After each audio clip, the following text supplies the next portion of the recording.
സുഹൃത്തുക്കളെ, നാം ഇന്ന് ഡിസ്കഷൻ ചെയ്യാൻ പോകുന്നത് എങ്ങനെ ഒരു NGO രൂപീകരിക്കാമെന്നതിനെ കുറിച്ചാണ്.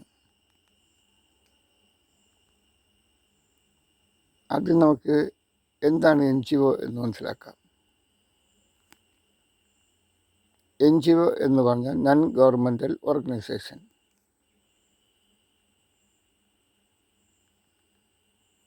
നൺ ഗവൺമെൻറ്റൽ ഓർഗനൈസേഷൻ അതിൽ എന്തൊക്കെ പെടും?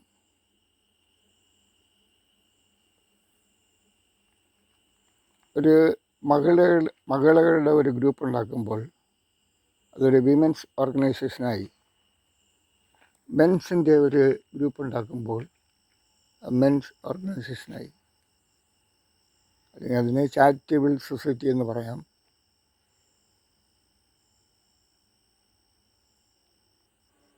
ഓരോ പ്രദേശങ്ങളിലും ഓരോ വാർഡിലും അല്ലെങ്കിൽ ഓരോരോ പ്രദേശങ്ങൾ 2 കിലോമീറ്ററിനുള്ളിൽ ഓരോ ഗ്രൂപ്പുകൾ ഉണ്ടാക്കുകയാണെങ്കിൽ നമുക്ക് നമ്മുടെ നാട്ടിലെ എല്ലാ ദാരിദ്ര്യങ്ങളും എല്ലാ പ്രശ്നങ്ങൾക്കും പരിഹാരം ഉണ്ടാക്കാൻ കഴിയും.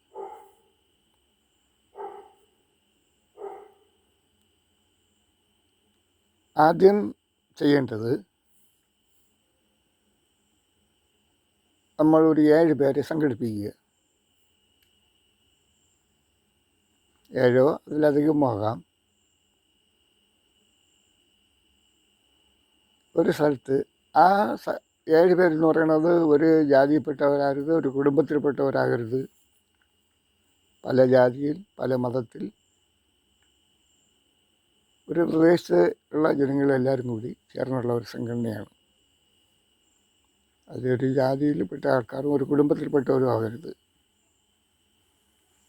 അത് ഇന്ത്യയുടെയിലായി മാറും.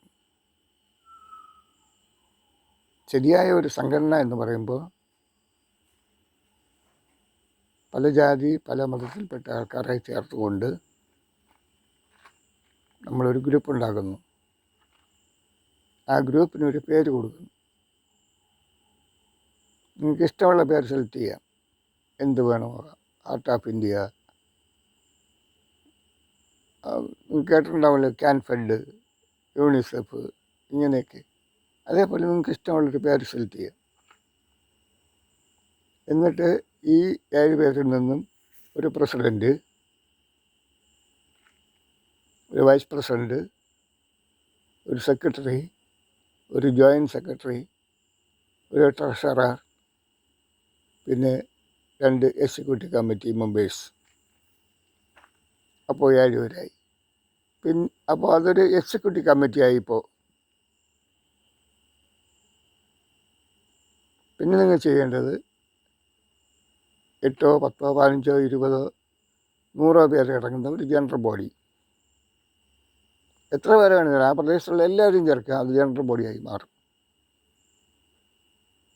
അപ്പോൾ ഒരു സംഘടനയായി. അങ്ങനെ നിങ്ങൾക്ക് പ്രവർത്തിക്കാൻ പറ്റില്ല. അതിന് നിങ്ങൾ ഗവൺമെൻറ്റിൽ രജിസ്റ്റർ ചെയ്യണം. ഇത് നൺ ഗവൺമെൻറ്റൽ ഓർഗനൈസേഷനാണ്, ഗവൺമെൻറ് അല്ല. നിങ്ങളപ്പോൾ ഗവൺമെൻറ് ആവില്ല. നിങ്ങളൊരു നൺ ഗവൺമെൻറ്റൽ ഓർഗനൈസേഷൻ. ഗവൺമെൻറ് അണ്ടറിലായിരിക്കും, കീഴിലായിരിക്കും നിങ്ങൾ പ്രവർത്തിക്കുന്നത്.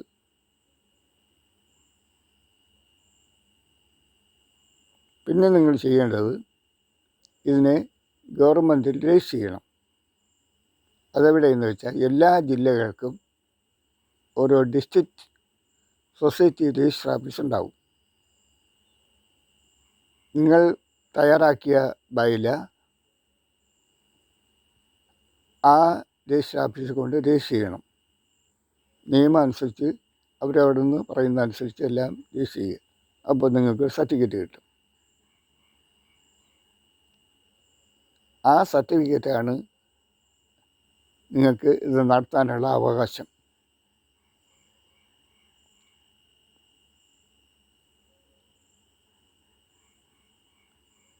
നിങ്ങൾക്ക്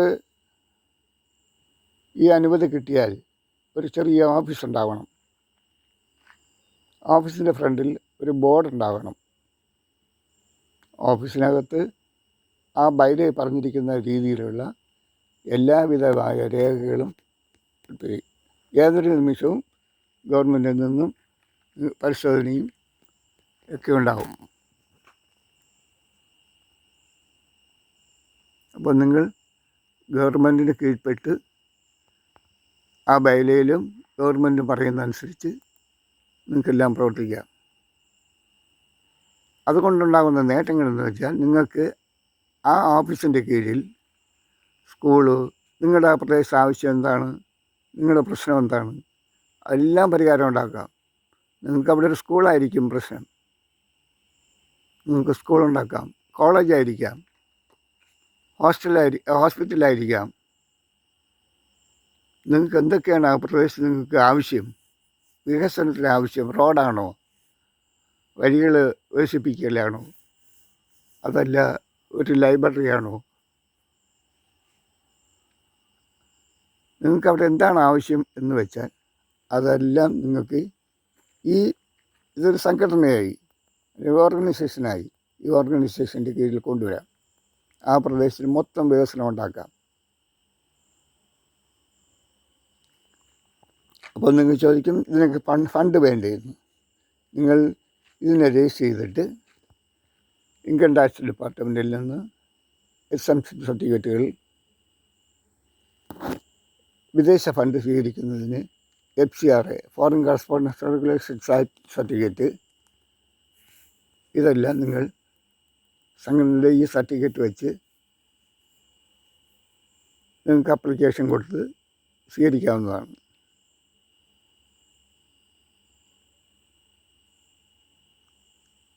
കമ്മിറ്റിയിൽ തീരുമാനിക്കുന്ന തീരുമാനങ്ങൾ എല്ലാ വർഷവും എല്ലാ മാസങ്ങളും നിങ്ങൾ ബൈലയിൽ പറയുന്നതുപോലെ അനുസരിച്ച് കമ്മിറ്റികൾ കൂടുകയും അതിൻ്റെ റിപ്പോർട്ടുകൾ ഗവൺമെൻറ് സബ്മിറ്റ് ചെയ്യുകയും ചെയ്യണം. നിയമവിരുദ്ധമായി ഒന്നും ചെയ്യാൻ പറ്റില്ല. നിയമപരമായി ഗവൺമെൻറ് ചെയ്യും പോലെ നിങ്ങൾക്ക് എല്ലാം ചെയ്യാം. ഒരു ഗവൺമെൻറ് ഒരു പ്രദേശത്തേക്ക് വികസനത്തിന് വേണ്ടി എന്തൊക്കെ ചെയ്യുന്നുവോ അതെല്ലാം നിങ്ങളുടെ അതാണ് നോൺ ഗവൺമെൻറ്റൽ ഓർഗനൈസേഷൻ എന്ന് പറയുന്നത്. നിങ്ങൾക്ക് ചെയ്യാം. ഗവൺമെൻറ് കീഴ്പ്പെട്ടിരിക്കണമെന്ന് മാത്രം. ഗവൺമെൻറ് നിയമങ്ങളനുസരിച്ചല്ലാതെ നിങ്ങൾക്കൊന്നും ചെയ്യാൻ പറ്റില്ല. ഞാൻ പറഞ്ഞല്ലോ, നിങ്ങൾക്ക് നിയമം അനുസരിച്ച് എല്ലാ സർട്ടിഫിക്കറ്റുകളും നിങ്ങൾ കൈവശപ്പെടുത്തിയ ശേഷം നിങ്ങൾക്ക് വിദേശ ഫണ്ടുകൾ കൊടുക്കാം, അപേക്ഷിക്കാം. ലോകത്തിൻ്റെ നാനാഭാഗത്തു നിന്ന് അനേക ഏജൻസികൾ, നിങ്ങൾ കേട്ടിരിക്കും bread for the world, UNI, ഇങ്ങനെ തുടങ്ങി പല ഏജൻസികൾക്കും ഫണ്ട് റെഡിയായിട്ടിരിക്കുകയാണ്. അപ്പോൾ നിങ്ങൾ ക്വാളിഫൈഡ് ആയിട്ടാണെങ്കിൽ നിങ്ങൾക്ക് അവർക്ക് ആപ്ലിക്കേഷൻ കൊടുക്കാൻ ഫണ്ട് കിട്ടും. ഇന്ത്യയിൽ നമ്മുടെ രാജ്യത്ത് തന്നെ അനേകം കമ്പനികൾ, ടാറ്റ അതേപോലെയുള്ള കമ്പനികൾ ഫണ്ട് വച്ചിട്ടുണ്ട്. നിങ്ങൾ ആപ്ലിക്കേഷൻ കൊടുത്താൽ മതി. ഒന്നും വേണ്ട, നമ്മുടെ ഗവൺമെൻറ് തന്നെ നമുക്ക് NGOയ്ക്ക് ഫണ്ട് വച്ചിട്ടുണ്ട്. സോഷ്യൽ വെൽഫെയർ, ശാസ്ത്രമംഗലം കേട്ടിട്ടുണ്ടല്ലോ, അവിടെയുണ്ട്. സോഷ്യൽ വികാസ് ഭവനിലുണ്ട്. ഇവിടെയൊക്കെ നിങ്ങൾക്ക് അപേക്ഷ കൊടുക്കാം. എന്താ ആവശ്യമാണ്? നിങ്ങളുടെ പ്രദേശത്ത് വികലാംഗരായ ആൾക്കാരുണ്ടാവും, വാർദ്ധക്യത്തിലുള്ളവരുണ്ടാവും, പലവിധമായ അസുഖങ്ങളുള്ളവരുണ്ട്. ഇവർക്കൊക്കെ എല്ലാവർക്കും ആ പ്രൊജക്റ്റുകൾ തയ്യാറാക്കി ഫണ്ട് സ്വീകരിക്കാം. തൊഴിലില്ലായ്മയാണ് പ്രശ്നമെങ്കിൽ പലവിധമായ തൊഴിൽ പദ്ധതികൾ ആസൂത്രണം ചെയ്യാം. ഇപ്പോൾ ഒരു പ്രദേശത്ത് നിങ്ങളുടെ ഗ്രൂപ്പിൻ്റെ ഭാഗത്ത് അനേകം സ്ത്രീകൾക്ക് തൊഴിലില്ലാന്ന് വെച്ചു. അവർക്കെങ്ങനെ തൊഴിലുണ്ടാക്കാം എന്ന് ചിന്തിക്കുക. കുറേ പേർക്ക് തയ്യൽ പരിശീലനം കൊടുക്കാം. അവരവരുടെ വീടുകളിലിരുന്ന് തയ്യൽ മെഷീൻ വെച്ച് തയ്ച്ച് തയ്യൽ നടത്തി അതിൽ നിന്ന് വരുമാനം ഉണ്ടാക്കും. പിന്നെ കുറേ പേർക്ക് ആട്, പശു, കോഴി ഇങ്ങനെയൊക്കെ വളർത്തുന്നതിനുള്ള പരിശീലനങ്ങളും അവർക്കിത് വാങ്ങാനുള്ള സംവിധാനങ്ങളും വാങ്ങാനായിട്ടുള്ള ധനസഹായം അവർക്ക് ആവശ്യമായി വരും. അതിന് നിങ്ങൾ സംഘടനയായിട്ട് പലവിധമായ ഏജൻസികൾക്ക് അപേക്ഷ കൊടുക്കണം.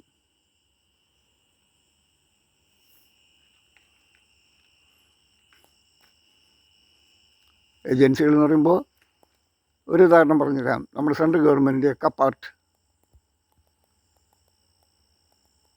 ഫണ്ട് വെച്ചിട്ടുണ്ട്. വലിയ ഫണ്ടുകളുണ്ട്. ഏത് പ്രദേശത്തും നിങ്ങൾക്ക് അവിടെ സബ്മിറ്റ് ചെയ്യാം. വീടില്ലാത്തവർക്ക് വീട്, കക്കൂസ്,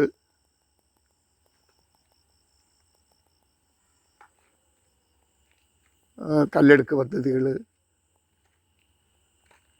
ഏത് തരത്തിൽപ്പെട്ട വർക്കുകൾക്കും നിങ്ങൾക്ക് അവിടെ അപേക്ഷ കൊടുക്കാം. അവിടെ നിന്ന് ധനസഹായം കിട്ടും. ഒപ്പം നിങ്ങൾക്ക് നിങ്ങളുടെ പ്രദേശങ്ങളിൽ നിന്ന് സാമ്പത്തികമായി ഉന്നതമായി നിൽക്കുന്നവരിൽ നിന്ന് സംഭാവനകൾ വാങ്ങാം. ഇതെല്ലാം കൊണ്ട് നിങ്ങൾ ശരിയായ ഒരു കമ്മിറ്റി ആയിരിക്കണം. യാതൊരു കാരണവശാലും ഒരു ഇന്ത്യയുടെ കമ്മിറ്റി ആവരുത്. നിങ്ങളുടെ കമ്മിറ്റി ഓരോ കാര്യങ്ങൾക്കും തീരുമാനം ഉണ്ടാക്കണം. ഒരു പൈസ പോലും മിസ്യൂസ് ചെയ്യാൻ പാടില്ല. അത്രയ്ക്ക് അതിനാണ് നോൺ ഗവൺമെൻറ്റൽ ഓർഗനൈസേഷൻ എന്ന് പറയുന്നത്. ഗവൺമെൻറ്റിൽ നിന്നും പണം നഷ്ടപ്പെടാതിരിക്കുന്നത് പോലെ നമ്മുടെ ഈ കമ്മിറ്റി സ്ട്രോങ് ആയതുകൊണ്ട്, അല്ലെങ്കിൽ ഒരു ജനകീയ കമ്മിറ്റി ആയതുകൊണ്ട് യാതൊരു കാരണവശാലും ഈ ഏജൻസികൾ വരുന്ന ഫണ്ട് ആർക്കും ദുർവിനിയോഗം ചെയ്യാനോ ആർക്കും നഷ്ടപ്പെടുത്താനോ പറ്റില്ല.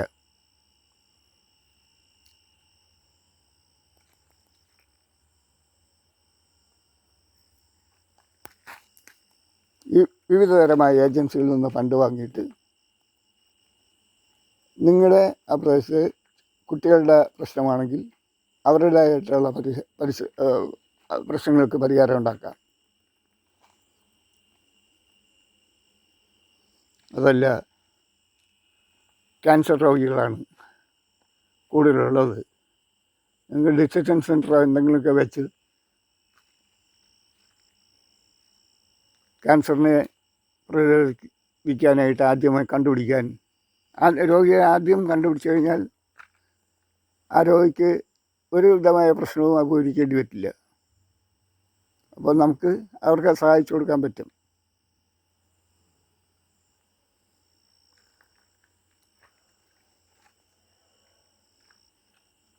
അങ്ങനെ പലവിധമായ പ്രവർത്തനങ്ങൾ ഒരു പ്രദേശത്തേക്ക് ആവശ്യമായതെല്ലാം നിങ്ങൾക്ക് ചെയ്യാൻ കഴിയും.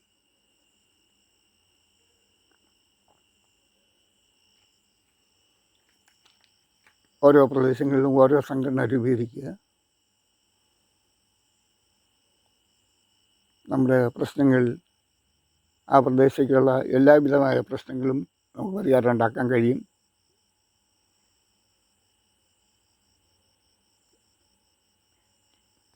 ലീഗൽ സഹായങ്ങൾ ജനങ്ങൾക്ക് ചെയ്യാൻ പറ്റും.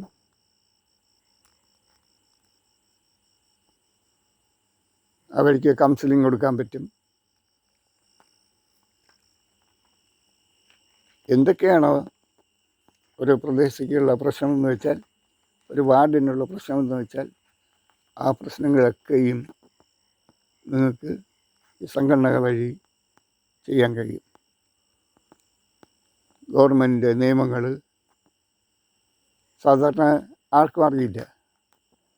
അതൊക്കെ നിങ്ങൾക്ക് ഈ നിയമങ്ങൾ പഠിപ്പിക്കാൻ കഴിയും. ഇനി ആരെങ്കിലും ഒരു കേസിൽ പെട്ടുപോയി അവർക്ക് നിയമസഹായം ആവശ്യമായിരിക്കാം. ഇനി വിവാഹമോചന കേസുകൾ വരുന്നുണ്ട്. അതൊക്കെ നിങ്ങൾക്ക് കൗൺസിലിംഗ് കൊടുക്കാൻ പറ്റും.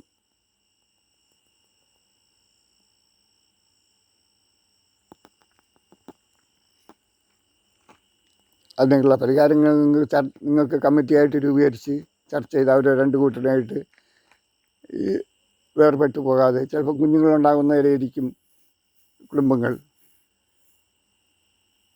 അവരുടെ ആ പ്രശ്നങ്ങൾ നിങ്ങൾക്ക് തീർപ്പുണ്ടാക്കാൻ പറ്റും.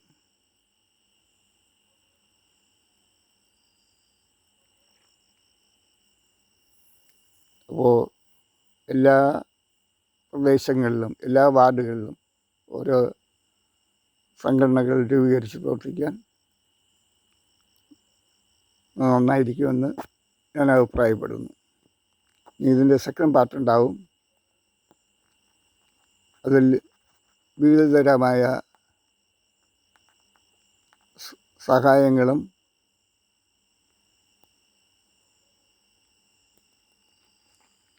ഫണ്ടുകളും എവിടെ നിന്ന് കിട്ടും, എങ്ങനെ അപേക്ഷിക്കണമെന്നുള്ളതിനെ കുറിച്ച് പറഞ്ഞു.